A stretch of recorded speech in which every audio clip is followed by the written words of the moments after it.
저희 그럼 약속한 시간이 다 돼서요. 2부 수업 시작할 텐데 열린사이버대학 교수님이신 이형현 교수님을 모시고 2부 좋은 시간을 갖도록 하겠습니다. 그러면 저희 박수로 강사님을 모시겠습니다. 예, 반갑습니다. 이양입니다. 예, 앞서 끝나기 전에, 일부 끝나기 전에 우리 장은석 본부장께서 이 그래프랑 그 다음 거 설명해 드렸는데요. 시간이 짧아갖고 그냥 넘어갔기 때문에 간단히 추가적인 궁금해하시는 분이 많으실 것 같고, 아마 질문도 혹시 시장 너무 떨어지는데 언제 좋아져요? 이런 거 물어보실 거란 말이죠. 그래서 그런 것들을 미리 대의견이라보다는 시장이 어떻게 됐는지만 잠깐 설명해 드리겠습니다. 이 그래프는 오늘 현재입니다. 오늘 현재 시장이 고점 대비 얼마만큼 떨어졌냐를 보여드립니다. 그래서 나스닥, 다우지수, S&P 500인데요. 오늘 현재 나스닥이 고점이라는 게 2018년 8월 며칠이었습니다. 그래서 8월 29일로 나와요. 8월 29일 날 가격으로 보면 또 8월 29일 대비 21.9%가 정확히 떨어져서 미국에서는 이것을 흔히 베어 마켓이라는 20% 이상 떨어지는 거 되겠고, 나머지는 아직 조금 여유가 있다는 걸, 그런 얘기를 조금 해야 되는 거 이해하시면 되겠고요. 이거는 다우지수 이제 뭐 100몇십 년 됐는데 나스닥은 1970년도 초에 했어요. 그래갖고 한 40년, 50년 돼가지고 50년 동안 10번의 베어 마켓이 있어요. 10번. 그래서 10번의 베어 마켓 동안 이제 평균입니다. 평균. 숫자는. 그래서 어느 정도 조정이 있었는데 평균적으로 248. 그러니까 248인 걸 거래일 수이기 때문에 통치 1년이라고 보시면 돼요. 1년 동안 약세장이 떨어졌는데 이 약세장은 고점 대비 계산. 그래서 고점 대비 한 1년 정도 쉬었고 평균적으로 40% 떨어졌다는 얘기하는 거가 되겠고요. 이변이 이제 중간값인데 30% 떨어졌고 거래일수 비슷합니다. 1년. 그러니까 보통 1년 정도 되겠고요. 가장 큰 하락폭은 닷컴 버블 아시겠지만 2000년대 초야. 그때 보면 엄청 떨어졌잖아요. 그때 보면 무려 80%가 떨어졌고 674일. 그러니까 이건 거래일수는 거의 3년 가까이 그 정도 줄었다는 거가 되겠고요. 가장 적은 폭은 이렇게 되면 가장 행복하죠. 20.4%, 37%. 고점 대비니까 딱 요때 요런들이죠. 그때는 20.37% 떨어졌고 44일. 그러니까 이렇게 됐으면 벌써 지금 만약 내일 또 푹 올라가면 요 경우가 되는 건데 뭐 아무도 모르는 거죠. 짧은 기간은 34일이었던 거가 되겠구나. 그러면 전체 나스닥 여태까지 그동안은 약세장과 불마켓과 베어마켓이 어느 정도냐면 불마켓이 80일, 베어마켓이 20일, 20%였다. 그냥 참고적으로 얘기하시면 됩니다. 그래서 늘 말씀드린 시장에는 예측 그런 것이 아니라 어떻게 포트폴리오가 어떻게 잘 투자하는 거가 오히려 더 중요하다. 그래서 이게 언제 떨어질까요? 뭐 바닥인가 이런 거는 저는 그런 예측을 잘 하지도 않고 그럴 능력도 없고 저희 본부장도 마찬가지입니다. 그래서 늘 말씀드리지만 다양하고 객관적으로 좀 바라보는 게 오히려 더 중요하다. 그래서 늘 말씀드리는 분산하고 정립식으로 꾸준히 해가는 게 더 중요하다는 저희는 믿음을 갖고 있고요. 오늘의 결론, 제 강의에 항상 비슷한 결론이지만 아마 이제 한번 손을 한번 여쭤보겠습니다. 여러분들 중에서 지금 미국 주식이건 중국 주식이건 해외 주식을 한 주라도 갖고 계신 분 한 분 정도 있어요. 안 갖고 계신 분 한 분, 안 갖고 계신 분. 안 갖고 계신 분이 한 15%, 20% 정도, 조금이라도 하신 분이 80% 정도. 그 다음 거 여쭤보겠습니다. 전체 내가 주식에 땅 구독남 말고 주식을 100을 갖고 있는데, 한국 주식 100을 갖고 있는데, 미국 주식이 해외 주식, 미국 주식, 뭐 중국 주식 포함해서 펀드도 마찬가지입니다. 뭐 해외 주식 펀드 작년에 많이 했던 거 포함해서 해외 주식 펀드나 해외 주식 자산이 50% 이상이면 손으로 50% 안 되시는 손으로 나는 한국 주식이 더 많다 하시는 손으로 한 30%에서 40% 정도. 그럼 여기서 더 한마디 더 여쭤보겠습니다. 한국 주식이 20% 이상 된다 손으로. 한국 주식 20%. 이게 맞아요. 제가 왜 말씀드리냐면 대부분의 지금 저희 시청하시는 분들, 저희 오신 분들, 저희가 만나는 분들 대부분에 보면 한국 주식이 훨씬 많습니다. 그리고 한국 주식이 나쁘다를 떠나서 나쁘다 좋다, 미국 주식이 좋다고 나쁘다를 떠나서 올인한 분이 워낙 많아요. 그리고 한국 주식과 미국 주식을 뭔가 다르게 생각하는 분들 많습니다. 아까 본부장님 말씀하셨고 저도 오늘 얘기 드리겠지만 저는 그 생각과 완전히 다른 생각을 갖고 있고 결국 중요한 것은 한국 주식이건 미국 주식인 간에 똑같은 판단과 기준을 갖고 있고 아마 여러분들도 그렇게 했으면 좋겠다는 생각을 갖고 있는데요. 객관적으로 오늘 좀 몇 개만 확인해 드리면 지금 이거는 전 세계 주식을 시가총액에 봤을 때 얼추 보면 한국 주식은 1.53%의 비중을 차지합니다. 시가총액 기준으로 1.53%고 미국이 한 60%에서 조금 모자란 정도인데 아마 여기 계신 분 중에 그리고 방송 보시나 저희 다른 시청자분들 다 보시면 유튜브로 보시건 웬만한 들 보면 1.5%가 아니라 50% 이상 많습니다. 심지어는 100% 하신 분이 엄청나요. 여러분들이 분산을 생각하신다 그러면 물론 한국 주식도 분산도 중요하고 미국 주식도 분산도 중요하지만 제일 먼저 하실 거는 자산의 국가적 지역별 분산하는 것이 가장 중요하다. 나름 전부터 여러분들이 좀 가치적인 그런 시각을 공유하시면 좋을 것 같습니다.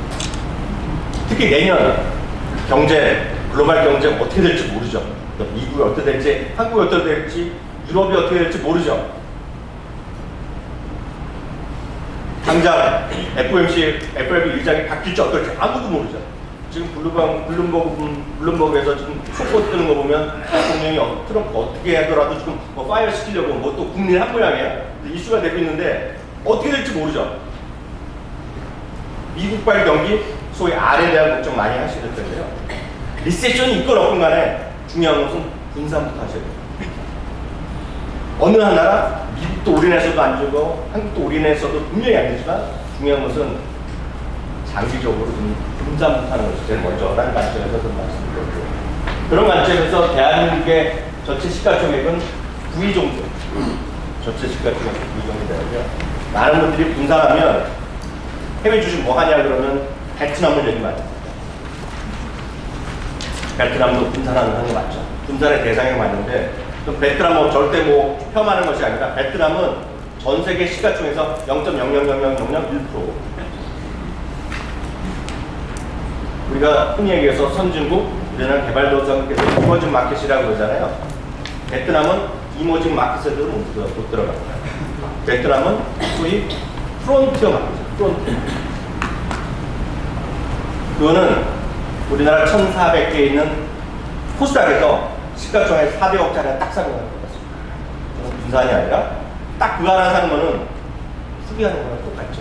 코스닥을 안 찍는 거랑 똑같고. 그래서 늘 말씀드리지만 지역별로 좀 분산하고 그 다음에 그것이 무슨 금이 됐건 뭐가 됐건 다른 상품도 다양하게 해두신 것도 하셔야지 여러분의 재테크가 필요하다는 겁니다. 오늘 여기 오신 분 중에 단 한 분도 어떤 종목을 하나 특보작 같은 거 하나 사갖고 급등할 거 원해서 오신 분은 한 분도 없어요. 그런 자리도 아니에요. 개별 종목 이런 것이 중요한 것이 아니라 종목 하나 찾는 게 중요한 것이 아니라 어떤 걸 하더라도 미국이건 일본이건 중국이건 금이건 뭐건 간에 분산이 기본적인 것입니다.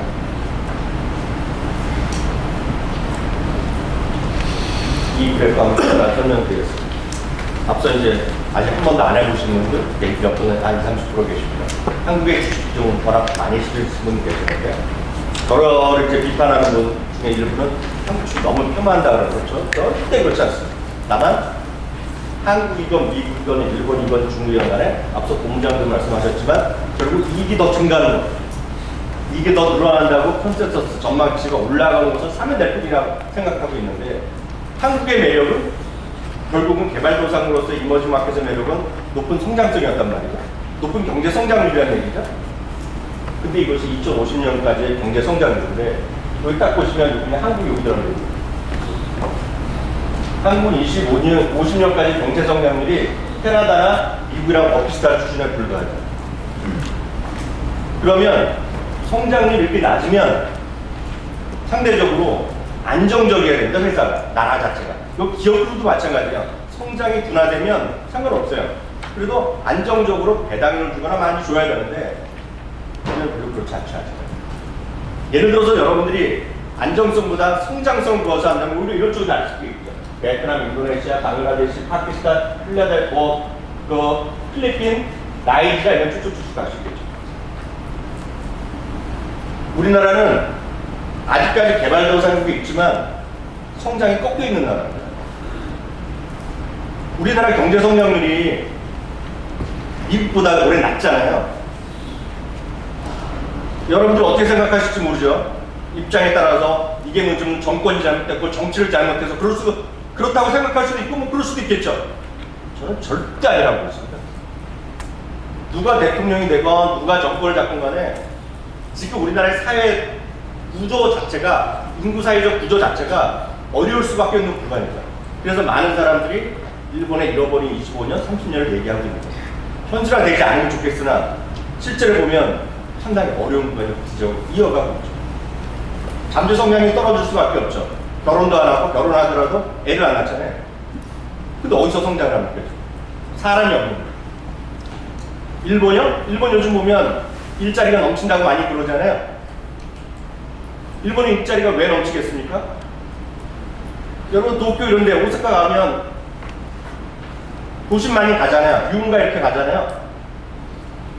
유혹하는 친구들 있죠. 삐끼라 그러는 말 있잖아요. 그 뭐 정확한 나쁜 말이 아니라 정확한 말이 뭔지 모르겠는데 삐끼라고 있죠. 삐끼도 외국인이잖아요. 많이 느끼신 분 계실 것 같습니다. 백인도 있고 흑인도 있고 러시아 사람도 있고 동남아 사람도 있고 심지어 한국 사람도 있잖아요. 왜 그래요? 삐끼할 사람조차 없는 거죠. 그러다 보니까 일본은 우리보다 훨씬 더 사람들을 외부에서 많이 충원했고 그것을 갖고 버티고 있는 거예요. 우리나라는 아직까지 거부감이 많잖아요. 외국 사람에 대해서. 경제성장률 둔화는 누가 자꾸 집권하더라도 앞으로 상당히 어려울 거예요. 제 입장에서 보면. 성장만 원한다면 진짜 더 이머징 마켓으로 가는 것이다. 성장이 아니라 안정성을 원하면 안정적인 나라에서 배당도 주고 꾸준하게 주주 친화 정책인 쪽으로 가야 되는 거예요.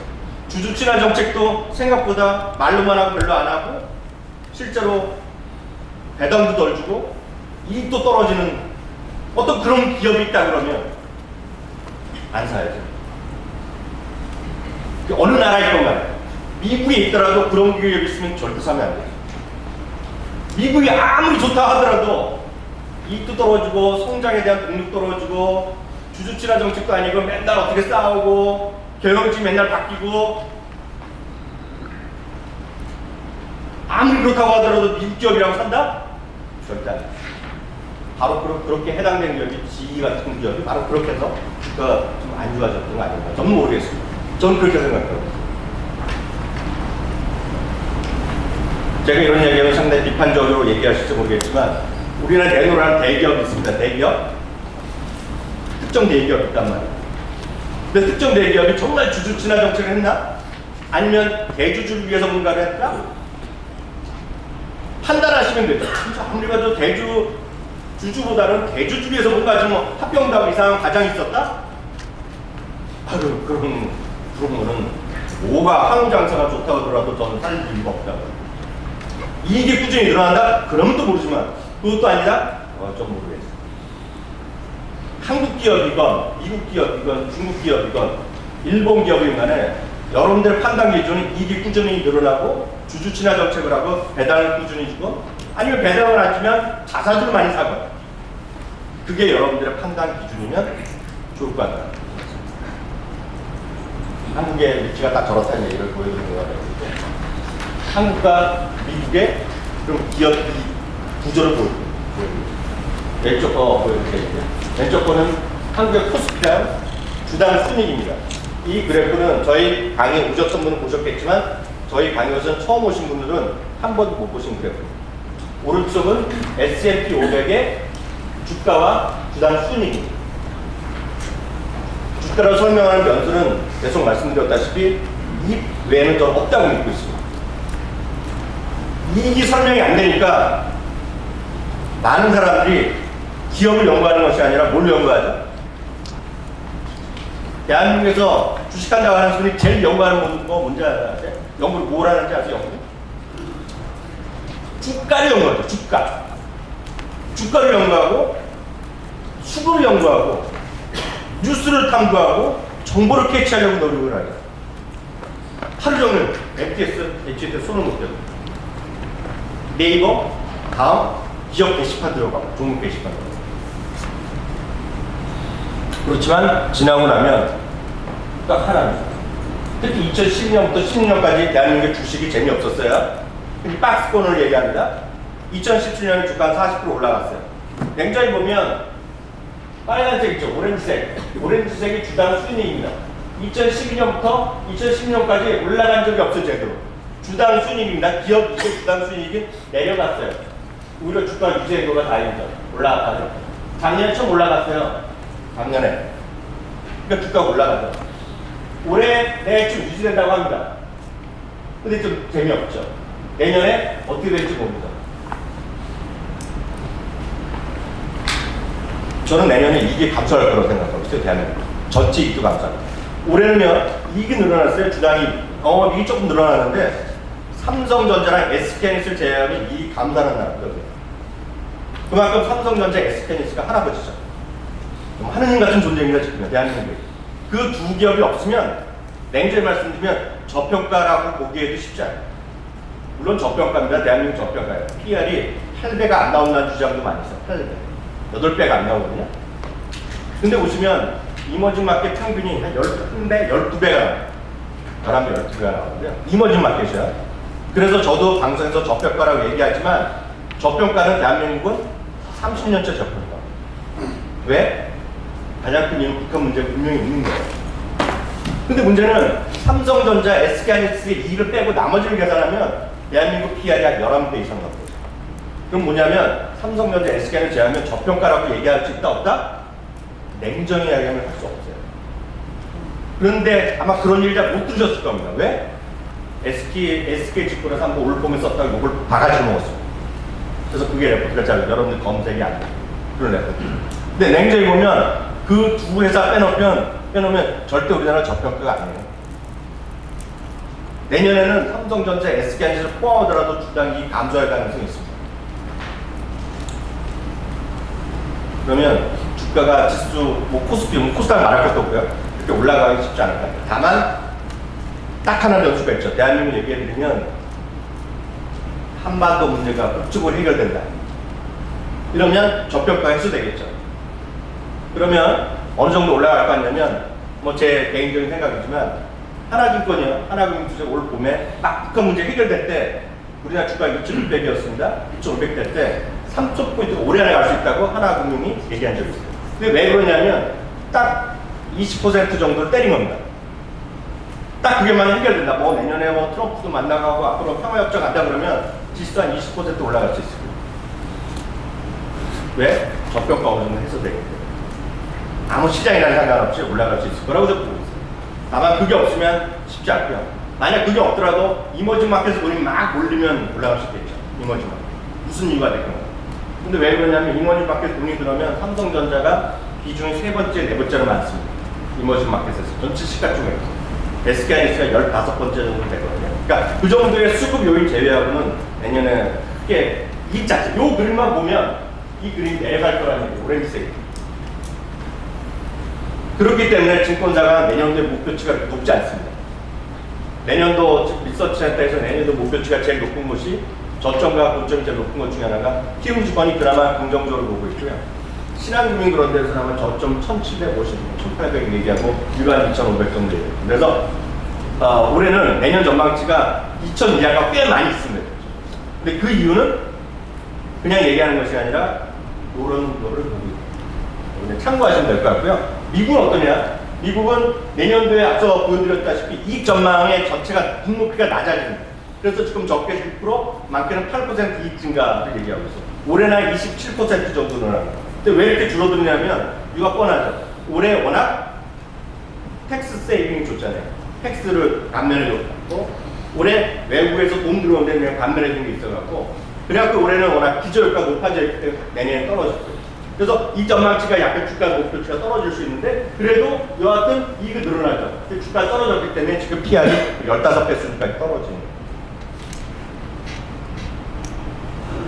물론 절대 PR은 미국이 높고 한국이 낮죠. 그렇지만 결국은 크게 봐서는 이게 증가하는 쪽에 무조건 가라고 말씀드렸잖아요. 저는 여기 계신 분 중에 미국만 올인하신 분 아니라면 여전히 미국 주식을 더 사는 것이 안전하다고 했어요. 한국 주식을. 다만 나는 주식이 절대 싫다. 주식 할 거 아니다. 라면 하실 필요가 없죠. 다만 그 바탕에는 전 소신이 있죠. 결국은 아주 연세가 많으신 분 아니면 전 여전히 투자를 해야 된다고 보고 있는 사람이에요. 왜? 투자를 하면 할 게 뭐가 있겠어요? 부동산 하거나 아니면 저축을 하는 건데 저축하면 좋죠. 근데 저는 저축할 마음이 없고 전 딸이나 아들한테 저축하지 말라고 해요. 저축하는 투자를 하라고. 왜? 기회비용이 상대적으로 크지 않다는. 왜? 지금 이자가 1.5% 그것밖에 안 되잖아요. 그래서 이 주식을 안 했을 때 기회비용이 5% 10% 내면 주식 안 해도 되겠지만 특히 여기 젊으신 분들은 지금 주가 올라가 떨어질 거를 한번 기치를 할 필요가 없어요. 미국 이건 한국이만해. 정말 좋으면 꾸준히 사면 되죠. 아주 연세가 많으신 분이 그런 분들도 오히려 미국에서 걱정하지 말라고 해요. 왜? 해당 계속 꾸준히 들어올 거라는 얘기죠. 미국에서도 오히려 걱정되는 분은 50대 초반, 60대 안 될 이런 분들은 지금 앞으로 상담 남으니까 조금 비중을 조절해야 될 거 얘기하지만 오히려 젊은 분들이나 나이가 많으신 분들은 그렇게 하지 말라는 거 그냥 갖고 하라고 계속 더 하라는 얘기예요. 젊은 분들은. 그래서 본인의 입장, 본인의 포트폴리오 어떻게 하느냐에 따라서는 각자 생각을 하셔야 돼요. 누가 강요할 수가 없는 거예요. 다만 제 입장에서 보면 제 의견은 투자를 해야 되는 게 맞다. 왜? 이자보다 나아요. 그래서 말씀드린 것 같아요. 주당 이익의 변화율이 되게 되거든요. 이거는 이제 최근 한 달 동안의 이익 증가, 이익 전망치입니다. 한국은 전 세계 1.1% 떨어지고 있고요. 미국도 좀 떨어지고 있습니다. 아시다시피. 미국도 1% 떨어졌고 아시아도 이렇게 떨어지고 있는데 한국은 마이너스 31.9%로 지금 엄청나게 1등은 뭐 꼴찌에서 1등하고 있죠. 이익 전망치가 계속 낮아지고 저는 한국 주식 진짜 좋아합니다. 미국 주식, 저 주식이랑 다 좋아요. 다만 저는 한국 주식 1도 안 갖고 있어요. 이유는 제가 방송을 하기 때문에 안 해요.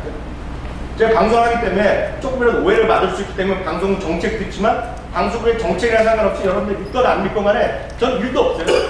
펀드도 없고 그렇게 아무것도 없어요. 한국 주식. 다만 제가 만약 주식을 방송을 그만두고 있다면 바로 저는 한국 주식 살 겁니다. 사고 싶은 것도 넘쳐나죠. 아직 넘쳐나진 않지만 살 건 분명히 있어요. 다만 큰 틀에서 보면 지금 이익 전망 내려가고 있는 거는 딱 한국 지수 자체를 살 게 없다는 얘기예요. 지수 자체에서 보면. 그러니까 크게 바스켓을 하나 산다? 살 마음이 없죠. 종목으로 보면 다르겠죠. 2019년 전망입니다. 그다음 팩트셋이 아까 팩트셋 이용을 많이 했는데요. 팩트셋이라는 거는 전 세계 모든 IB들, 모든 국내 증권사 모든 걸 모아고 집계하는 기관입니다. 그래서 팩트셋에서 무슨 얘기했다 그러면 그냥 믿으시면 돼요.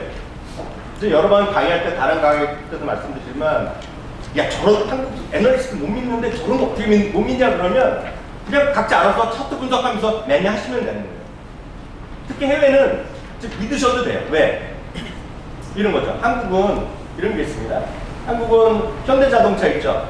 현대자동차를 대한민국에 30여 개 증권사 되는데 제가 엊그저께 조사해봤더니 3군데 정도가 중립의견을 갖고 있고 나머지는 다 매수견을 갖고 있습니다. 삼성전자는 하나도 빼놓지 않고 매수견을 갖고 있어요. 무슨 얘기냐면 현대자동차를 진짜 다 좋아해서 매수에 날지? 그건 아니라고 보고 있어요. 다만 이런 거죠. 홍길동이 아버지라고 말 못하잖아요. 그 의견 똑같습니다. 현대자동차에 대한 의견을 매수해서 매도를 했다? 삼성전자를 매수해서 중립을 했다? 그 친구는 견디질 못하니까 대한민국 사회에서. 그러니까 그게 현실적으로 그런 거예요. 저도 언론사에서 일하지만 언론사에서 삼성전자에 대해서 나쁘게 얘기했다? 그게 견디질 못하는 건 사회가 지금 그렇게 구성돼 있어요. 실컷 알건가 그게 현실입니다. 한 재작년인가요? 여러분들 검색해 보시면 모 여행사가 있어요. 그러니까 여행사 상장된 거 2개 있잖아요. 그 중에 하나인데요.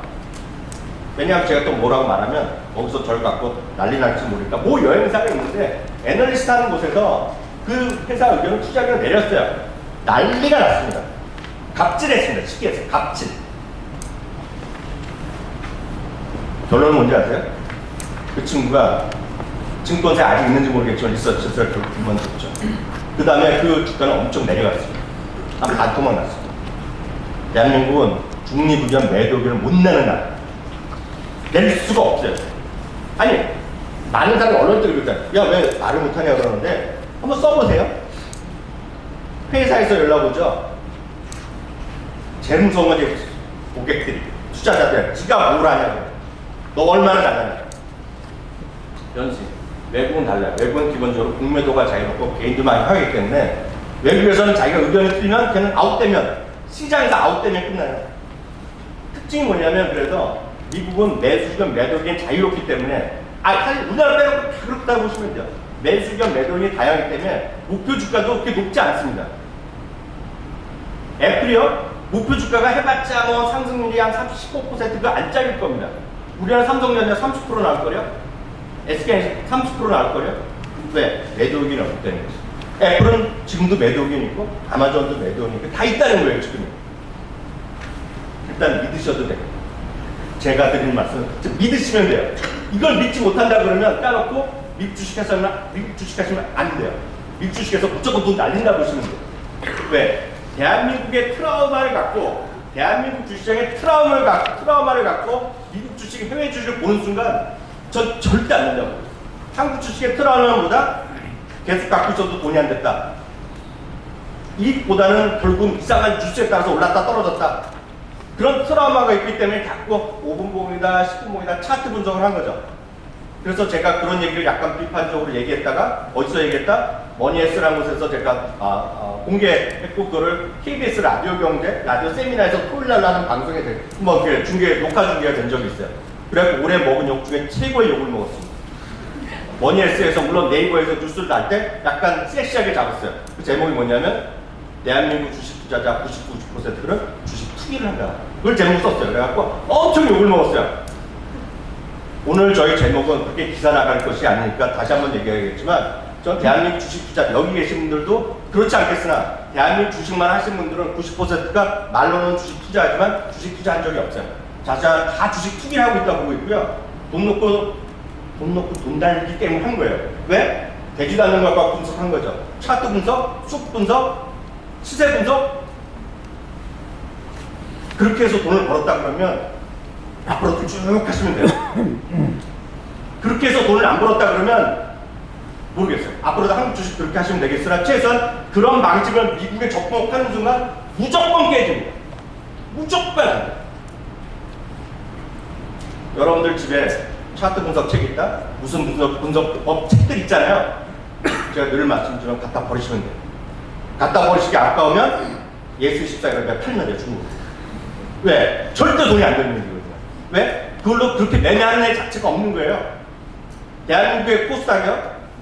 개인 투자가들이 한 95% 됩니다. 코스피 다 합해봤자 한 80%가 개인이에요. 미국 주식 있죠? 미국 주식의 거래 개인들 샀다 팔았다 비중은 15%가 안 됩니다. 그런 중에서도 진짜 샀다 팔았다 하는 헤비 트레이더라는 1%도 안 돼요. 근데 갈수록 줄어들어요. 왜? 계속 텍스를 많이 보여주거든요. 그런 식으로. 역설적으로 보면 한국 주식으로 해서 돈을 날렸다? 미국 주식도 돈 날릴 가능성이 크다고 보고 있어요. 왜? 습관, 트라우마가 있기 때문에. 근데 오히려 한국 주식 안 해보셨다. 오히려 미국 주식에서 돈 벌 찬스가 그나마 있죠. 다만 늘 말씀드리지만 주식이랑은 무조건 리스크가 있는 겁니다. 그래서 어떤 것도 완벽한 게 있을 수 없고 리스크 없는 건 없어요. 리스크가 없는 거는 대한민국에 5천만 원 이상의 저축성 예금밖에 없는 거예요. 뭐든지 리스크가 있는데 리스크가 없다? 누구 전문가한테 들었다? 제가 제일 싫어하는 말이 저를 전문가라고 얘기하는 사람이에요. 저는 전문가라는 말을 자체를 싫어합니다. 주식의 전문가가 어디 있어요, 진짜? 근데도 불구하고 차트를 그으면서 저항선을 내리하고 지지선을 얘기하고 이게 무슨 여러분들의 30% 가격 얼마인데 봐주세요? 전 죄송하지만 채널 게 이렇게 질문을 하시는 분 보면 정말 속으로 쏘리예요. 편하게 얘기하면 쏘리입니다. 모르죠? 그래가 한국 주식이 될지 모르지만 미국 주식은 없어요. 왜? 미국 주식은 그런 차트 자체를 제공을 하지 않습니다. 거의. 미국의 HTS의 개념 자체가 우리나라를 달라요. 그냥 매매하는 것밖에 없고, 우리나라 한 20년 전에 보면 소위 뭐예요? HTS, MTS도 아니고 그냥 거기서 홈페이지에서 매매하던 거 있잖아요. 딱 그 정도입니다. 앱도 따로 없는 곳이 많아요. 물론 그렇게 되는 것도 있죠. 로비는가 잘 되는 것도 있지만 큰 증권사일수록 그렇게 MTS가 발달되어 있지도 않아요. 무슨 5분봉, 3분봉, 1분봉을 원하는 사람마다 줄 수 있다? 그런 거 없어요. 없어. 근데 그런 걸 분석한다? 그냥 갖다 버리셔야 돼요. 돈 안 됩니다. 그리고 오히려 돈만 날리는 거예요. 어떤 경우에도 미국 주식은 수수료가 비싸요. 아무리 누가 거저진다 해도 비싼 거예요. 어찌됐건 환율이라는 게 나가는 거죠. 환율에 대한 변수 있잖아요. 무조건 비싸요. 거래 비용이. 단타해서 돈 번다? 저는 한국 주식도 단타해서 돈 버는 사람은 지금 여태까지 30년 이상 있으면서 정말 죄송한 지 딱 2명밖에 못 봤어요. 딱 2명. 주식을 매매를 잘해갖고 돈 번 사람은 저 2명밖에 없어요. 2명. 근데 많은 분들이 야 그렇게 전문가라고 많이 하는데? 있죠. 돈을 버는 친구들이 있지만 걔네들은 뭐를 벌었냐면 예전에 책을 팔았지만 요즘 책을 안 사기 때문에 그 친구는 말을 잘해서 돈 벌었겠죠. 말을 잘해서. 그 친구들이 가르쳐드리는 그 친구들이 분석하는 그런 기법으로 자기네들이 돈 벌었을까요? 절대 아니라고 있어요. 말씀드렸잖아요. 제가 30년 있었는데 그렇게 해서 돈 버는 2명 밖에 없어요. 아니 한마디로 그냥 꿈을 깨시면 돼요. 그런 건 없어요. 최소한 미국 주식은 없습니다. 그리고 한국 주식에서 그렇게 됐다? 한국 주식만 하시면 돼요. 미국은 절대 없습니다. 이거는 너무나 어두운 얘기고 앞서 말씀드렸기 때문에 넘어가겠습니다. 내년에는 삼성전자, SK하이닉스 포함해도 영업이익 감소 가능성이 크고요. 이거는 키움증권을 포함한 대부분의 증권사가 똑같은 얘기하니까 저한테 항의하실 필요도 없어요. 그냥 이게 현실될 가능성이 좀 크다고 보시면 되겠습니다. 그러니까 이거만 내려가더라도 주가 올라가다 믿으시면 엄청나게 사시면 되죠. 뭐라도. 지금 보면 쉽지 않다고 보고 있고요. 아무래도 이제 많은 분들이 걱정이 미국 주식은 익숙하지 않다는 얘기야. 그래서 제가 이거죠. 제가 이걸 어렵게 찾아냈습니다.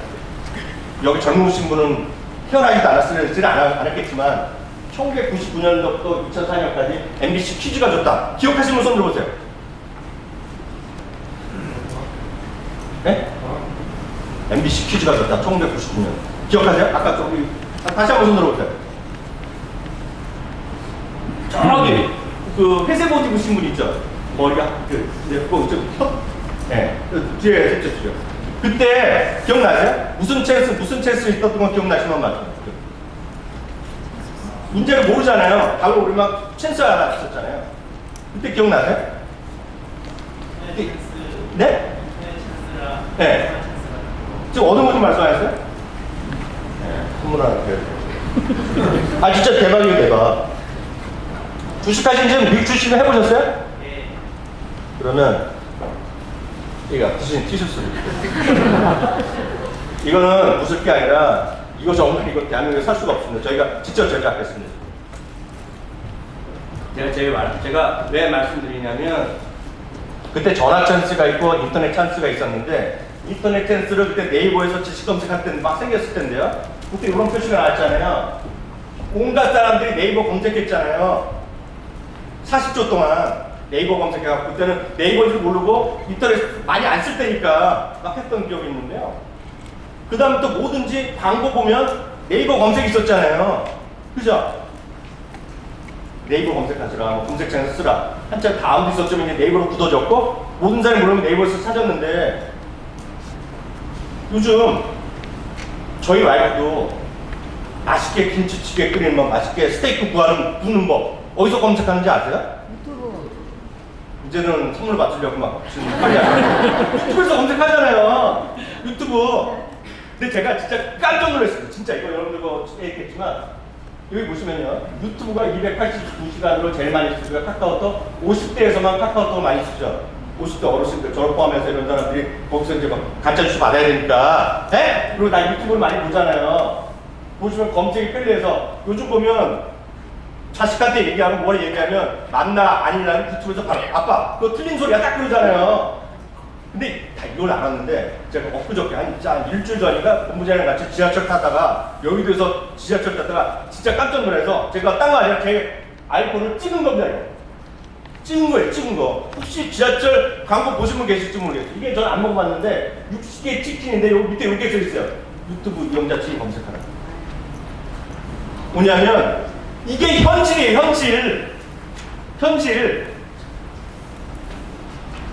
아니, 저 모르겠어요. 저는 물론 애널리스트 출신이고 리서치에서 오래 했지만 저는 그래도 네이버에 뭐 펀더멘탈도 좀 할 줄 솔직히 좀 알죠. 여러분보다 제가 조금 알 겁니다. 조금. 왜? 그거 밥 먹고 살았으니까 좀 알죠. 유튜브 조금 제가 뭐 구글 검색할 줄 알고 뭐 있겠죠. 기업 분석할 수 있겠지만 그거 억울하잖아요. 정말 그걸 잘하는 사람만 돈 벌면 억울하잖아요. 제가 진짜 억울하게 생각하는 거가 있어요. 아니, 전 실제 뭐 이런 얘기 뭐 저희 와이프가 싫어할지 모르겠는데 저는 그냥 서울 한복판에서 태어났습니다. 그 나름대로 좀 유복한 집에서 태어났어요. 저희 와이프는 말리포에서 샀어요. 말리포. 그래갖고 예전에는 요즘은 모르지만 예전에 시골에 가면 시골 애들이 나 서울에 버스 오면 막 손을 들었던 거 기억하세요? 아니 그런 거 모르세요? 그런 거 기억하시거든요. 그런 거 아시죠? 지방에만 손 들었잖아요. 그래서 맨날 제가 웃으면서 그래요. 제가 말리포 놀러 갔을 때 손 들었던 사람이랑 제가 결혼했다고. 아니 진짜 그래요. 근데 문제는 그 와이프가 저희 와이프가 하는 얘기가 그래서 당신은 혜택을 많이 받았다는 거예요. 서울 한복판에 살아갖고. 또 하나 제가 진짜 듣기 싫어하는 말이 이거예요. 당신은 서울대 나가고 유학도 갔다 오고 영어도 잘해갖고 너 그래서 주식도 한국 주식도 잘하고 미국 주식 잘한다 그래요. 제가 제일 듣기 싫어하는 말이에요. 진짜. 저는 그런 얘기 하면 그냥 다들 박차고 일어나요. 야지성을 얘기하는 애도 있어요. 그런 애들이 보면. 근데 제가 이런 말씀드리고 싶어요.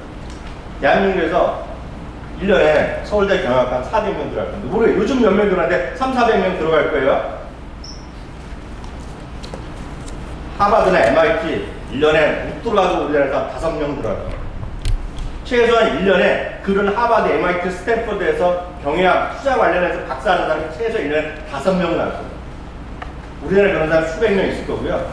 하여튼 경영학 서울대 엄청나게 많아요. 가방 끈기는 엄청 많다는 거죠. 많다는 거죠. 걔네들만 돈 벌었다? 주식해서? 걔네들 돈 못 벌었죠. 그런 걔네들이라고 돈 벌 재주가 있는 게 아니에요. 저? 어느 정도 그 정도 수준 배웠는지 모르겠지만 그렇다고 되는 게 아니에요. 만약 정말 그런 사람만 돈을 벌었다 그러면 증권회사가 사기꾼이죠. 대한민국 다 그렇지 않잖아요. 근데 아까 말씀드렸던 2명 있잖아요. 2명? 전혀 그런 친구 아닙니다. 제가 드릴 말씀은 가방 끈이랑 아무 상관없다는 거예요. 네이버나 구글의 모회사인 알파벳을 분석하는 거는 나름 공부를 해야죠. 나름 다 해야죠. 그런 애들 분석하는 거고 주식 투자에서 돈 버는 건 전혀 상관없어요. 주식 투자에서 돈 버는 거는 생각만 바르게 가면 돼요. 가방끈 절대 상관없습니다. 자기가 네이버를 계속 검색했다. 앞으로도 계속 검색하고 누가 그래도 네이버가 좋다. 그럼 네이버를 사면 되는 거예요. 근데 나는 어느 순간 유튜브를 검색하고 있네. 어느 순간 보니까 내 조카도 하고 있네. 우리 딸도 하고 있네. 아들도 하고 있네. 사면 되는 거죠. 물론 구글이 오늘 현재야 시가총액 3위로 올라섰습니다. 아마존 4위 떨어지고. 구글이 얼마나 올라갈지 떨어질지 모르겠어요. 앞으로 1년 동안 얼마나 더 올라갈지 떨어질지 모르겠지만 최소한 저는 알죠. 저보러 지금 주식을 사라 그러면 네이버보다는 전 알파벳을 살 것 같아요. 단 한 줄을 사더라고요. 왜? 많은 사람이 더 쓸 것 같아요. 저희도 지금 유튜브로 좀 보내고 있거든요. 어저께 JTBC에서 어린애들이 초등학생이 수천만 원 번다. 뉴스 보신 분 한번 손 들어보세요. 보셨잖아요. 저는 보면서 어떤 생각이 들었냐면 걔네들이요 유튜브에서 올리잖아요. 저희는 그냥 능력 제주도 없고 그래서 그냥 생으로 올리잖아요. 나중에 저희가 이 영상을 녹화를 제대로 해갖고 채널 K에서 녹화해서 올리실 거 아니에요. 다음 주에 올릴 텐데 그때는 편집이 들어갑니다. 편집이 들어가서 예쁘게 더 자막도 넣을 거 아니에요. 저희 이거 보는 건 자막 없이 그냥 나갑니다. 자막 넣으려면 뭔가 소프트웨어로 들어갈 거 아니에요. 소프트웨어 만들 거 아니에요. 그게 보면 방송국에서 내분이 어도비 프리미어 이런 걸 씁니다. 어도비라는 걸 써요. 어도비 프리미어라는 걸 씁니다. 대부분 저희 방송 쓰고 채널 K는 뭐 어떤 걸 쓰는지 모르겠죠. 저희 방송을 써요. 그럼 그 지금 초등학생 친구가 쓸 때 그냥 올릴까요? 뭔가 자막이라도 막 예쁘게 할 거 아니에요. 물론 여기 한국 거 프리미어 쓰는 것도 있겠지만 미국 애들이 있는 것들 다 돈 내고 쓰거든요. 어도비 프리미어 한 달에 20불 내고 만들어 쓰고 있거든요. 나도 돈 내고 내는데 우리 이런 이거 딱 이거 있죠. 딱 이거 이 그림을 아니면 뭐 이런 그림 있죠. 이런 그림을 전화 본부장이 무슨 재주가 있다고 이렇게 예쁘게 만들겠어요. 물론 여기 젊은 친구는 하실 수 있을지 모르겠어요. 포토샵 하면 이거 뭐로 하는지 아세요? 이거 어떤 소프트웨어로 했을까? 맞추는 정도 되죠. 맞추실 분. 네. 네, 오피스 365 드려야죠. 오피스 365 드려야 됩니다, 지금요. 이거는 저희 기업 분석 책자인데요. 저희가 4년 전부터 시작해갖고 대한민국에 없는 책자 이거 드리겠습니다. 혹시 갖고 계시면 혹시 주시 분한테 선물해 주시면 좋을 것 같아요. 해주도 않아요. 사시려면 네이버 들어가셔서 미국 주식에 미치다 줄이면 이줌이 들어가서 사실 수 있는 방법밖에 없어요. 18,000원인가요? 네. 오피스 365로 쓰는 거예요. 여러분들이 학교 다니실 때나 일하실 때 보면 예전에 오피스, 워드 이런 거 다 불법 카피했잖아요. 그죠? 저 예전에 저 불법 카피했죠. 회사도. 저 회사도 다 돈 내고 쓰거든요. 저도 돈 내고 쓰거든요. 얼마에 쓴다? 1년에 110불 정도 내죠. 110달러. 한 달에 10불 정도. 마이크로소프트에 꼬박꼬박 돈 내죠. 그게 바로 애플을 이기는 힘이라고 얘기해요. 내가 만약 마이크로소프트를 쓰고 있어. 써보니까 좋아. 나는 근데 난 오피스 싫어. 나는 공무원이야. 난 무조건 한글이 최고야. 한글을 사세요. 한글과 컴퓨터를 사시면 돼요. 거기에 기업 분석 나중에 하시고 첫 번째 한글은 공부를 하기 전에 한번 사보시면 되는 거예요. 마이크로소프트가 PR이 얼마 그런 건 나중에 고민하시고 한번 사보시면 되는 거죠. 이게 100달러건 200달러건 한 주 사보는 거면 되죠. 한 주 사보는데 이렇게 인생이 안 바뀐단 말이잖아요. 물론 여기 오셔서 한글 컴퓨터 사실 분도 계시고 마이크로소프트 사실 분도 계시고 어렵지 않다고 보고 있어요. 그 마이크로소프트가 시가총액 지금 1위를 가고 있습니다. 1위. 주가 떨어졌죠 최근에. 어떡합니까? 주식은 리스크상 올라갔다 떨어졌다는 건데. 중요한 거는 많은 사람들이 자꾸 시가총액에 맞게 밸류를 보잖아요. 내 주식이 10,000불이었는데 9,900달러 떨어진 걸 보여주는데 제가 키움증권 사장이면 딱 하고 싶은 게 하나 있어요. 어느 증권 사장이 말해요. 시가총액 있죠, 밸류. 그거를 내가 엔터 칠 때 보여주고 싶어요. 처음에는 잔고만 보여주고 싶어요. 미국의 대부분의 증권사 있죠? 캐나다 모든 증권사는 처음에 밸류를 안 보여줍니다. 잔고로 보여주는 잔고. 우리나라는 뭐든지 그냥 매매를 유도할 수밖에 없는 그런 시스템이 가 있어요, 지금요. 어찌 보면. 미국은 그런 거 없습니다. 절대적으로 자기 잔고를 보여줘요. 내가 마이크로소프트가 몇 주 있는 게 중요하다는 얘기죠. 저는 금도 많이 갖고 와라는 얘기하는데 금도 몇 그램 있는 게 중요하죠. 금리 지금 오늘 현재 시세 뭐가 중요해요? 저는 그거는 맨날 트레이딩 막 하는 사람 중요하겠지만 특히 젊은 분들 앞으로 30년 동안 주식하실 분들한테는 너무 거기에 민감하게 생각하지 않으시면 좋을 거예요. 아우디스 110년 동안 꾸준히 올라왔다 떨어졌다 하고 있는데 큰 변동성이 있었다는 얘기를 드리고요. 이번 시장 어렵다. 진짜 큰일 날 거 얘기하고 있지만 실제로 보면 차트 오브 쉐임이라는 거를 5월에 발표한 게 있어요. 마켓워치를 통해서 창피한 차트라는 거죠. 근데 이 차트라는 게 뭐 여기 다 읽으실 필요 없고 보지도 않고 뭐냐면 이 와중에 수많은 사람들이 시장이 끝났다고 얘기했다는 사람이 많다는 거예요. 뭐 골드만삭스도 얘기하고 모건 스탠리 무슨 다른 얘기 많이 했지만 지난번에는 올랐다는 거예요. 이게 조정이 있건 없건 간에. 아까도 말씀드렸다시피 앞으로 30년, 40년 동안 주식을 하실 분이다. 내가 지금 트레이더로 성공해서 샀다 팔았다 해서 돈 벌 게 아니라면 느긋하게 주식을 꾸준하게 월급 받을 때 생길 때마다 조금씩 더 넣어주는 거지 오히려 더 정답이다 라는 생각에서 보여드립니다. 존 보글은 앞서 피터 리치도 보셨지만 존 보글은 뱅가드 자산운용의 창업자고 시기에서 인덱스 펀드를 최초로 만든 사람이라고 유명한 분이에요. 이분은 최근에도 인터뷰를 많이 하고 물론 워렌 버핏도 많이 하지만 이 양반은 나이가 90인데요. 여전히 미국 주식을 제일 좋아한다는 얘기를 하고 있는 거예요. 근데 다른 이유가 있는 것이 아니에요. 왜 인사 투자 안 하냐, 뭐 30%, 40% 해외 안 하냐는 이 양반 주장은 뭐 각자 틀리지만 미국 기업이 이미 S&P 500의 대부분이 40% 이상 외국에서 매출이 일어납니다. 그래서 자기가 봤을 때는 S&P 500만 하더라도 해외에 많이 분산됐다는 얘기를 합니다. 그게 얼마 전, 한 달 전에 인터뷰 내용이고 그거에 관련된 영상을 저희가 카페에 올려드리겠습니다. 나중에 보시면 길지 않습니다. 3분짜리 영상이기 때문에 모닝스타와의 인터뷰도 나오는 얘기 한번 보시면 됩니다. 저는 하여튼 충격받았어요. 그게 궁금했는데 그 양반의 주장이에요. 물론 다른 얘기도 많이 있죠. 여전히 이머징 마켓의 비중을 늘려야 된다는 얘기를 많이 하는 사람이 있습니다. 골드만삭스도 얘기하고 모건스탠도 얘기하고 뱅가드도 얘기하고 블랙락도 얘기하는데 하나 말씀드리면 미국 사람들이 요즘 이머징 마켓이나 인터내셔널 펀드를 늘리라는 이유를 정확히 하셔야 돼요. 걔네들 입장에서 보면 앞서 미국 비중이 한 60%가 맞는데 70에서 80%까지 많이 늘어나 있다는 겁니다. 그러니까 미국 사람의 시각에서 분산하라는 거예요. 무슨 얘기인지 아시겠죠? 갑자기 그래서 이머징 마켓을 50% 담으라는 얘기 아니에요. 그래서 우리나라 언론은 미국에서 이머징 마켓 대사한다, 비중 늘리라고 해서 그걸 피할 수 있지만 그게 아니라 미국 사람의 기준에서 그렇다는 거예요. 무슨 얘기인지 알아요? 여기 보면 이 양반의 얘기를 보면 가장 매력적인 투자 대상이 미국이고 미국이 전향적이면서도 진취적인 혁신을 계속한다는 얘기예요. 이걸 어떤 것으로 이해하시면 되겠냐면 미국은 시가총액 상위 주식 끊임없이 변합니다. 지금 보면 애플이 1위에서 2위로 떨어졌잖아요. 앞으로 10년 후에도 애플이 지금 1등 할까요? 그렇게 생각하는 사람 별로 없습니다. 마이크로소프트가 그래서 1위가 다시 회복됐지만 또 10년 후에 갈까요? 예전에는 GE가 1등한 적도 있고 예전에는 엑소모빌 1등한 적도 있고 바뀌어왔다는 거예요. 근데 우리나라는 30년 전, 20년 전, 10년 전, 심지어는 제가 봤을 때 20년은 모르겠지만 향후 10년 후에도 삼성전자가 시가총 1등 할 거예요. 제가 봤을 때. 그게 요거에 반대되는 개념이에요.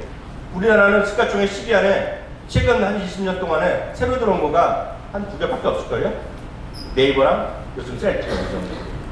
물론 삼성바이오로직도 있지만 다 같은 삼성 그룹이 되겠고. 그래서 우리나라는 이게 변동성이 적은 거가, 그러니까 시가총액 역동성이 적은 거죠. 예를 들어서 앞으로 2040년에 미국에서 시가총액 1위로 누가 될까를 예측하는 것을 한 재작년에 설문조사한 적이 있는데요. 재작년 기준으로 보면 상당수의 사람이 어디를 얘기했냐면 우버랑 에어비앤비입니다. 근데 그것도 모르죠. 어떻게 바뀔지 모르겠지만 그게 역동성이라는 거예요. 역동성. 그러니까 어느 기업인지 모르니까 S&P 500이나 그런 인덱스 펀드 하라는 얘기인데 지금 이야기하는 워렌 버핏 얘기는 워낙 많이 말씀드렸기 때문에 넘어가겠습니다. 쉽게 해서 이런 거죠. 사고, 바이, 홀드 하라는 얘기를 해요. 요즘 같은 어려운 시기에 맨날 하라는 게 있죠?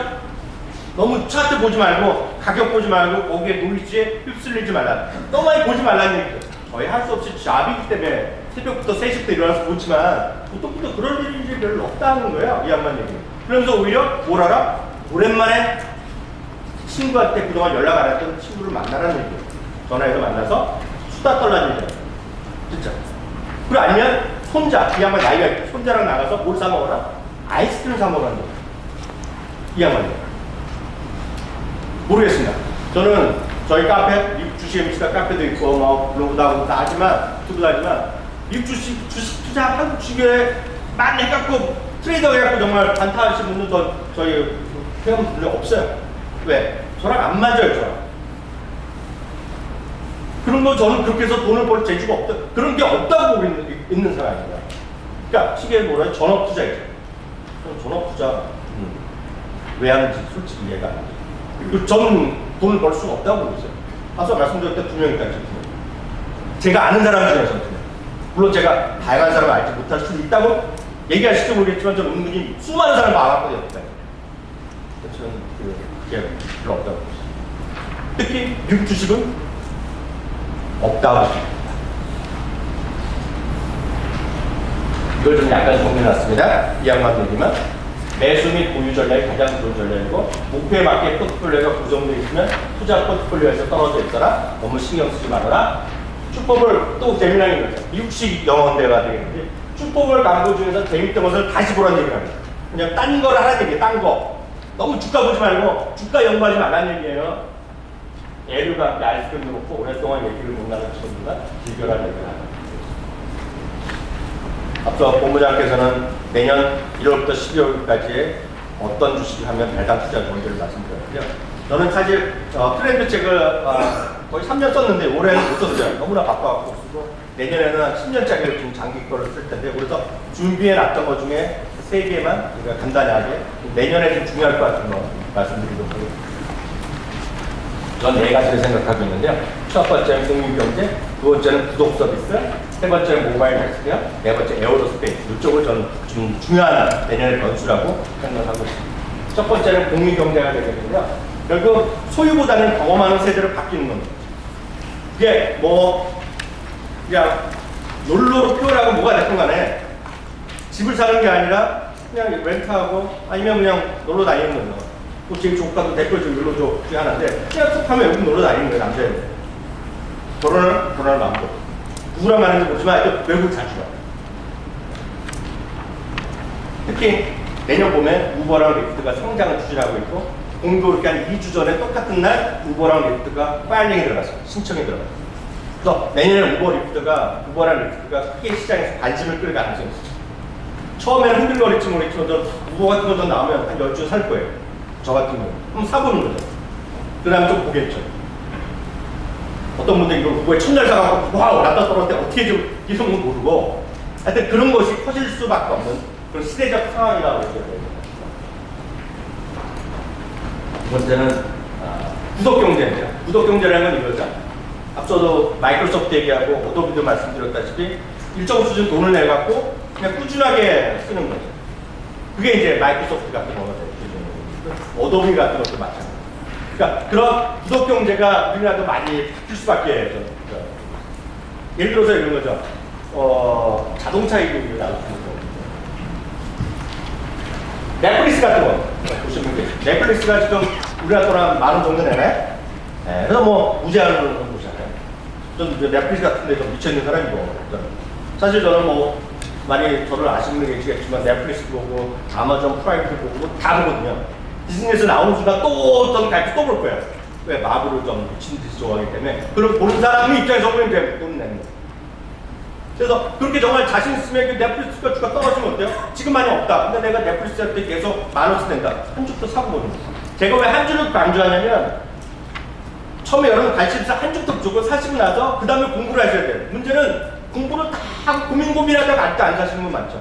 그리고 다 고민하기 전에, 공부도 하기 전에 그냥 맛달라. 10만 단 푹 사고 떨어지면 개새끼 하는 거예요. 쉽게 얘기해서. 공부부터 하셔야 돼요, 공부. 마음에 들면 한 주를 사자는데 왜 한 주를 자꾸 얘기하냐면, 한 주 사야지 그 주식에 관심이 생기거든요. 저는 개인적으로 한 3,000불, 5,000불 어치 그냥 삽니다. 왜? 와이프가 뭐라고 안 해요.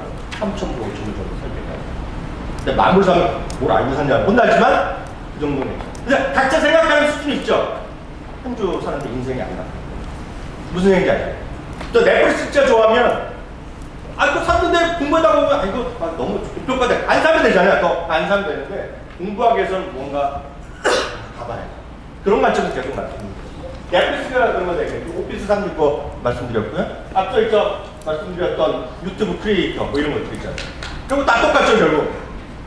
이용자도 마찬가지, 다 마찬가지. 유튜브 하는 사람, 어도비 이런 거 쓴다는 얘기죠. 그럼 $20씩 내는 사람, 한 주부터 사고 고민하면 되는 거죠. 저는 진짜 그런 거 좋아하기 때문에, 여기 젊으신 분 중에 계실 것 같은데요? 유튜브 프리미엄 고객소 들어오세요. 이게 안경 쓰신 분이요? 왜 하셨어요? 유튜브 프리미엄? 광고 안 보는 것도 있고 끊기잖아요. 애기 낳으면 끊기잖아요. 저 그것도 하거든요. 근데 저는 음악은 별로 안 좋아하는데 와이프 음악 때문에 듣지만 저는 이제 거기서 영화 많이 보거든요. 거기서도. 근데 거기에 이제 얼마 전에 마즈 이런 것도 나오는 데가 뭐 그러는데 하여튼 그런 것들에 대한 수요가 각자 있는 거죠. 유튜브를 만약 프리미엄 하셨다 그러면 한 달에 $10 내잖아요. 그걸 갖고 계세요? 알파벳 주식? 알파벳 주식 갖고 계세요? 네. 21명. 네, 진짜 저렇게 하면 그게 당장 뭐 네, 이게 진짜 이게 정말 주식이 얼마나 올라갈지 떨어질지 그걸 자꾸 고민할 게 아니라 그냥 잘 사시는 거예요.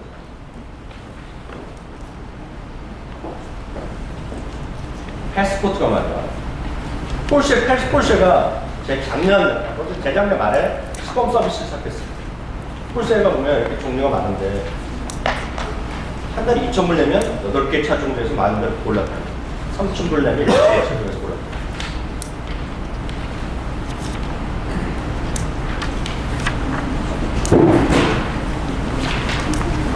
네. 이건 음성이 워낙 없는 겁니다. 이거는 어디서 다운받았냐면 여러분들 직접 폴쉐 패스포트 홈페이지랑 딱 나오는 보신 것 같아요? 딱 나오는 거. 이게 보면 파란색 폴쉐 그러니까 저도 정확히 모르겠지만 차종은 모르겠지만 차종 다르고 색깔 다르면 가서 다른 차를 바꿔 타는 겁니다. $2,000 내면 8개 차종에서 골라 타는 거예요. 30년 전. 폴쉐에서도 SUV 있잖아요. 막 바꿔 타는 건데 지금. 이게 대표적인 공유경제에 가는 거죠. 이런 것이 이번에 현대차도 발표했습니다. 현대차도 시범 서비스 어디에 발표했냐면 한국에서는 아직 안 하고 현대차가 $270 정도 내면 엘란트라, 소나타 뭐 그런 급 있잖아요. 그런 차에서 이번에 미국에서도 저기 오하이오죠. 미국 중부에 오하이오주에 있는 분들이 이번에 시범 서비스 시작합니다. 우리나라도 앞으로 그럴 가능성이 있겠죠. 우리나라에서. 이게 보면 전 현대자동차가 앞으로는 그나마 조금 희망이 있다고 보는데 이제 세상의 변화에 순응하기 시작한 거죠. 얘네뿐만 아니라 다음 거로 넘깁니다. 얘네뿐만 아니라 수많은 자동차 회사들이 다 합니다. GMW하고 심지어 보면 BMW 있죠. BMW가 $1,300 정도 내면 $1,400 정도 내면 또 BMW에서 서비스 BMW 억세스인가는 프로그램이 있는데 거기도 억세스 내면 BMW X2가 작은 거 있고 X3 있잖아요. 고급을 $1,300에서 바꿔 타는 거예요. 그러니까 이런 것들이 많이 바뀌는 거죠, 세상에. 세 번째 주제는 저는 우주항공을 보고 있어요. 우주항공. 작년에 우리가 말씀드렸는데 별로 재미없었는데 우주항공은 결국은 우주항공 무대 창립 이런 것이 있을 거라고 되겠죠. 물론 이제 될지 안 될지 여러 가지 말이 있습니다. 지금 그래서 트럼프가 뭐 또 한다고 했는데 이거 안 될 수도 있다는 얘기가 뭐 그래서 여러 가지 말이 있는데요. 우주항공이 앞으로 새로운 영역인 것만 분명하고 내년도에 대한 기대는 커지고 있죠. 그래서 얼마 전에 보면 무슨 유인 우주선에 가서 민간인들 태워보낸다면 많이 하고 있고 스페이스 X의 첫 번째 고객이 손정이다 이런 얘기도 있잖아요. 지금 아직 공개를 안 했는데 그래서 한 번 타는데 뭐 몇 억 달러, 몇 억원 내고 이런 얘기 하는데 그러나 우주항공에 대한 관심 저는 개인적으로 여전히 갖고 있다는 말씀드렸고요. 이거는 모건 스탠리에서 스페이스 트레이닝 스탁이라고 뽑은 게 있어요. 저는 그리고 헬스케어 쪽은 앞으로 크게 변할 가능성이 크다고 보고 있는데 헬스케어가 뭐 여러 가지 말이 있지만 결국은 IT와의 만남이 좀 더 확실해질 거예요. 올해 처음으로 요번에 우리는 아직 안 되는데요. 아이폰 애플워치 이번에 새로 나오면서 이번에 FDA에서 수입 받았잖아요. 심전도 검사하는 게 통과됐잖아요. 그리고 오늘 애플에서 40명이 좀 의학 박사를 데리고 왔다는 거예요. 아마존 있잖아요. 아마존에 여기 보시면 아마존 에코 쓰시는 분들 손 들어보세요. 에코. 아니면 구글 홈 쓰시는 분 계실 것 같아요. 구글 홈 쓰시는 분.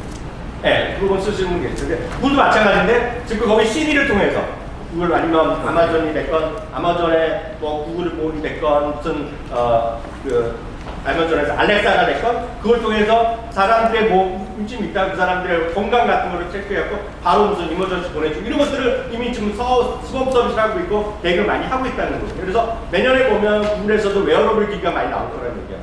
그래서 그런 것들이 많이 좀 앞으로 새로운 추세가 될 거예요. 그래서 이 얘기인가요? 아마존이 이런 진단 쪽에 그래서 많이 예방 쪽에 가는 거를 아마존에서도 내년에 많이 할 거라고 하고 있고요.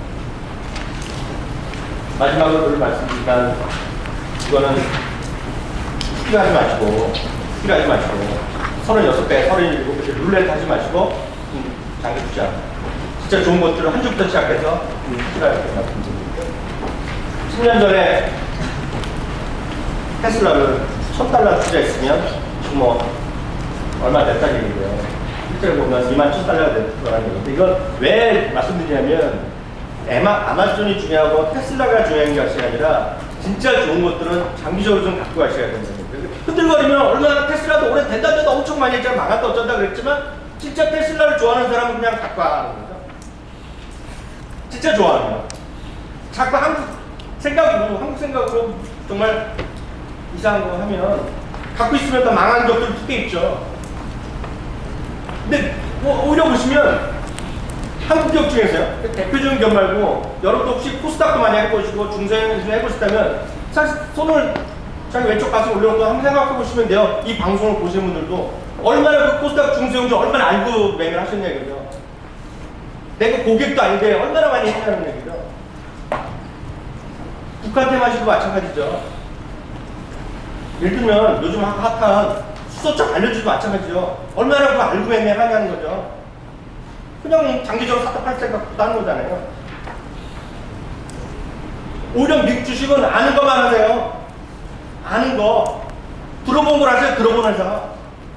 심지어는 여러분들이 고객인 거 있죠. 그것만 하더라도 2, 30개 나와요. 제가 오늘 알지만 매번 하는 얘기가 있어요. 또 아이폰 사라 그래요. 애플 사시라 그래요. 애플을 내 주머니에 애플 있으면 애플 사시면 되는 거죠. 아이폰이 있으면. 난 그런 분 있잖아요. 나는 무조건 나는 지금 삼성만 쓰는데 애플 쓰. 그럼 안 사시면 돼요. 대신에 제가 여기 계신 분들 모든 분들이 갖고 있는 게 있어요. 제가 한 분도 빼도 잡고 지금 여러분들 주머니 치면 다 있는 게 있습니다. 이게 피자 아니면 마스터를 다 갖고 있어요. 그거 한 주부터 사시면 되죠. 특히 여성분들이라면 무조건 사셔야 됩니다. 왜? 피자나 마스터. 왜? 저희 집사람한테도 맨날 그래요. 오늘 집사람이 여러분 출연하는데 홈쇼핑 보잖아요. 아 진짜 깜짝 저는 그 얘기는 본부장한테 들었어요. 홈쇼핑 전화하잖아요. 홈쇼핑은 물론 통장 입금하는 사람도 있죠. 근데 대부분 이제 설정도 해놓잖아요. 그래갖고 비밀번호 그러면 쫙 나가잖아요. 근데 재미나는 게 뭐 샀다 이거예요. 뭐 5만원짜리 무슨 오늘의 특가 상품 62,000원짜리 뭐 할인해서 5만원 삽니다. 이러고 배달해 주잖아요. 심지어는 배달을 오기 전에 이미 벌써 취소 누르요. 취소. 환불. 저희 와도 가끔 그래요. 아무 생각도 아닌 것 같다고. 근데 문제는 아세요? 저 그 얘기 듣고 그 다음부터 더 적극적으로 비자를 얘기하는데 주문할 때 비자가 0.1이라도 먹습니다. 문제는 취소하더라도 0.1 또 먹어요. 그게 비자랑 마스터예요. 오늘 커피 마실 때 비자랑 마스터 까는 사죠. 다 고객이에요 여기. 굳이 삼성카드 사고 싶으시면 사시면 되죠. 근데 사시면 돼요. 굳이 비자 관련주 한국에 사시면 삼성카드 사시면 되죠. 근데 대한민국에서 자꾸 수수료 내리라고 그러죠. 아니 수수료 내리는데 전 모르겠어요.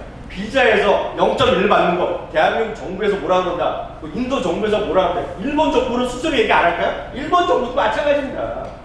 일본 정부 깎으라 그래요. 중정부도 마찬가지예요. 우리나라 하는 게 아니에요. 그렇다고 해서 비자가 0.1 받는 걸 깎아줄까요? 모르죠.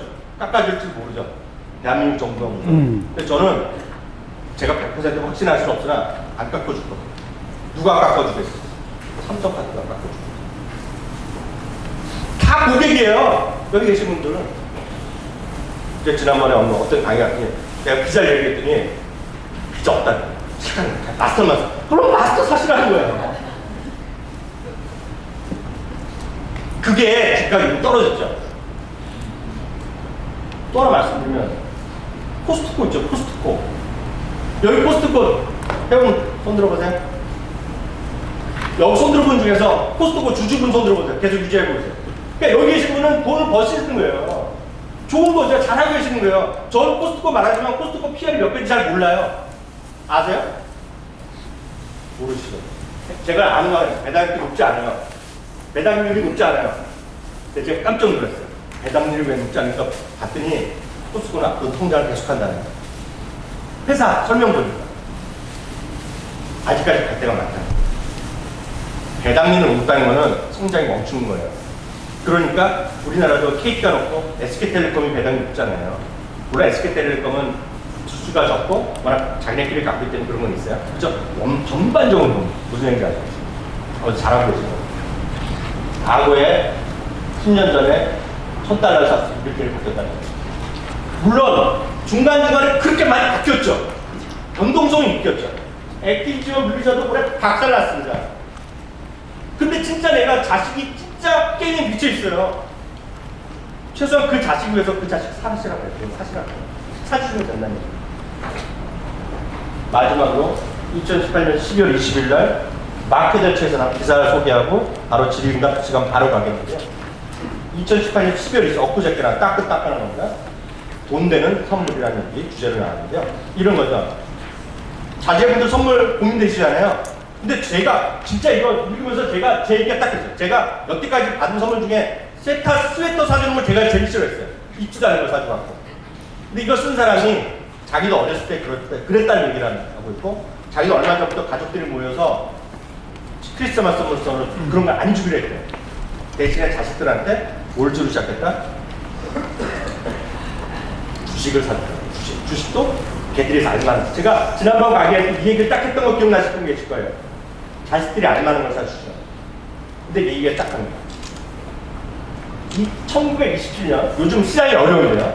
엑스박스 얘기를 들으면서 자녀들이 원하는 엑스박스나 닌텐도 스위치 게임이 얼마나 많기 때문에 얼마나 부자가 아니면 돈이 많이 들어갈 거예요. 닌텐도 스위치 있죠? 우리 핫한 거. 게임 하나가 아마 70불, 80불 합니다. 저희 아들도 미친듯이 사거든요. 돈만 생기면 사는.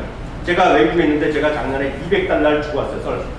세뱃돈 줄 때. 그런데 200달러 갖고 게임 2개 샀거든요. 걔 사줄 수가 없으니 오히려 그런 주식을 사든지 간에 그런 관련된 걸 전체적으로 돈을 모아주라는 얘기예요. 주식이라는 걸 지수를 펀드 상품 이런 걸 사주라는 얘기예요. 자식을. 요즘 보면 나라에서 10만원씩 주는 세대들이 있을 거 아니에요. 어린애들. 자식들 존리가 똑같잖아요. 존리 말씀하시는 거가 과외시키지 말고 학원시키지 말고 주식으로 투자하라는 거잖아요. 저는 그분 100번 맞다고 보고 있어요. 다만 그분은 잘못은 한국에 온 게 잘못이에요. 저 개인적으로 그 얘기 한 번 했어요. 대담하면서. 근데 한국에 왜 오셨냐고 물어봤더니 그분은 소명의식 때문에 오셨다고. 그럼 맞죠? 저도 비슷한 생각을 하고 있어요. 근데 보시면 이거예요. 뮤추얼 펀드나 자동 투자 예찰을 통해서 월 일정 수준 투자를 해준다면 1927년 6월부터 2018년 12월까지 S&P 500은 연평균 수익률 9.8%. 물론 과거 얘기입니다. 직전 25년은 연평균 9.1% 올라갔고요. 향후 10% 정도 주가 상승이 예상된다고 하면 이거는 여러분들 엑셀로 계산하면 금방 나옵니다. 처음에 11살짜리 자녀에서 첫 납입 2,500달러를 처음에 내고 그 다음에 매달 합리적으로 10만원 정도 낼 수 있잖아요. 솔직히 애를 위해서 내면 14년 후에 즉 168개월 자녀 25살이 되고 숫자 보면 46,450달러 된다는 얘기예요. 물론 여러 가지 가능성이 있죠. 주식 떨어질 수도 있고 올라갈 수 있죠. 그렇지만 투자에 대한 리스크 분명히 있다는 것만 이해하시고 투기적으로 대응하는 게 아니라면 저는 스파이가 됐건 버크셔스웨이가 됐건 일반적으로 무난한 것들 자식들한테 한 주부터 사주고 이거 하는 것이 가장 좋은 선물이라 생각하고 있고요. 작년에 제가 아들한테 주식하라고 3,000불 줬어요. 그때 그 친구가 아들이 한 거가 딱 3,000불어치 나스닥 샀어요. 펀드를 샀어요. 그래서 내년에 1월이면 또 주다가 이렇게 또 사겠다고. 여러분들도 그렇게 하시면 좋을 것 같고요. 본인들도 마찬가지예요. 본인들도 주식을, 미국 주식도 분명히 리스크라고. 미국 주식이라 해서 대박 본 거 있겠죠. 5불짜리 있겠죠. 페니스타를 해갖고 2, 3불짜리 해갖고 하루에 50% 100% 올라 있겠지만 한마디만 더 드립니다. 대한민국 시장과 미국 시장에 큰 차이가 있어요. 대한민국 시장은 웬만하면 대마 불상 무슨 조선이 거래는 정대했지만 살아났죠. 무슨 로직스라는 회사가 문제는 있었지만 한 달 동안 거래 정지됐고 거래 풀렸죠. 조그만 회사는 요번에 무슨 제하고 거래 정지 뭐 이런 얘기 되죠. 어찌됐건 대만 불사가 있다는 거예요. 대한민국 현실적으로 인정하건 어찌게 됐건 간에 미국은 여러분 깜짝 놀라시겠지만 상장한 기업에 전체 상장한 기업에 한 7, 8정 됩니다. 상장한 기업에 40%는 7년 안에 상장 폐지됩니다. 그만큼 들고 나기가 쉬워요. 제가 드리고 싶은 말씀은 페니 스타일이라서 싼 것들 있죠. 현혹되지 마. 잘못하다가 한방 흑방입니다. 왜? 워낙 많이. 40%가 7년 안에 상장 해제. 그게 미국 시장이에요. 그만큼 다양한 리스크가 있고 다양한 게 있기 때문에 굳이 그냥 그런 투기하려면 저는 그냥 블랙잭 하는 게 100번 낫다. 경마장 가는 게 빠르죠. 그래서 진짜 경마장 가고 싶으면 경마장 가시면 뭐든지 여러분 아는 회사 정말 좋다고 생각하고 내가 고객 회사를 조금씩 하시면 더 나을 것 같고요. 오늘 배우신 것들 중에서 조금 더 자세한 걸 알고 싶고 그런 것들은 아마 여기서 키움증권에서 오늘 보신 분들, 여기 강의 들으신 분들 위해서 후속 강의 같은 것도 준비하실 것 같아요. 왜냐면 궁금한 게 많으니까 저 차트는 어디서 보냐, 기업의 이점은 어디서 보냐, 투자 그런 궁금하니까 많이 있잖아요. 그런 것들을 키움증권 고객만을 위해서 앞으로 후속 강의 같은 것도 있다고 저는 들었는데 뭐 나중에 팀장님 기회 되시면 말씀하실 것 같아요. 그래서 앞으로도 질문 있거나 그러면 뭐 여러 가지 다양하죠. 저희도 카페도 운영하고 있고 유튜브 보니까 그런 쪽에 계속 보여주시면 저희가 최선을 다해서 저나 키움증권에서 워낙 친절하게 다 운영해 분이 계시니까 도와드릴 테니까 걱정하지 말고 키움증권에서 이용해 주시면 정말 고마울 것 같고요. 바로 저희가 질의응답 시간을 한 20분 동안 바로 갖도록 하겠습니다. 질의 있으실 분은요 저희가 본부장님 이걸로 네. 질문 있으면 손 들으시면 바로 저희가 마이크 전해드립니다. 여기 이렇게